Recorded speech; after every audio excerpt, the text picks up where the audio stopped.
నమస్కారం అండి. ఈ రోజు డివిజన్ 29 మధురానగర్లో ప్రచారాలు జరిగినాయండి. ఇక్కడ చాలా మంచి రెస్పాన్స్ వచ్చింది. అందరూ చాలా మంచి కాంక్రీట్ రోడ్లు వచ్చినాయి, డ్రైనేజ్ వర్క్ జరిగిందని అందరూ చాలా పాజిటివ్ రెస్పాన్స్ ఇస్తున్నారండి. రీసెంట్గానే ఇక్కడ 2 రోజుల క్రితం 15 కోట్లు పెట్టి మన అభ్యర్థులు ఇక్కడ కొత్త రైల్వే అండర్ బ్రిడ్జ్ ఓపెనింగ్ చేశారండి. దానివల్ల ఏరియాకి యాక్సెసిబిలిటీ చాలా బాగా ఇంప్రూవ్ అయింది.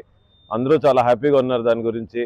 అండ్ సంక్షేమాలు అందరికీ డోర్కి వస్తున్నాయి. ఈ రోజు ఫస్ట్ యూజువలీ అందరికీ ఈ రోజు సంక్షేమాలు అందాల్సిన రోజు కానీ అందలేదని బాధపడుతున్నారు. కానీ తప్పకుండా మళ్ళీ జగన్ అన్న వస్తే అందరికీ సంక్షేమాలు అంది బాగా చేస్తారని అనుకుంటున్నామండి.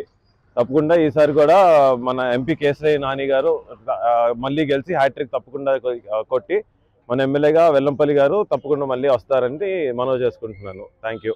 నమస్తే అండి. ఇది వ్యాపారం గురించి కాదు, ఓటు గురించి. ఎన్నికల్లో ఓటు వేయడం మన హక్కు మాత్రమే కాదు, కర్తవ్యం. ఎంతో మంది మహా నేతలు శ్రమించి ప్రాణత్యాగం చేసి ఈ అవకాశాన్ని మనకిప్పించారు. అందరూ ఓటు వేద్దాం. ఎందుకంటే ఓటు హక్కు ఊరికే రాదు. నా ఓటు ఎవరికో తెలుసా? అది సీక్రెట్ అండి.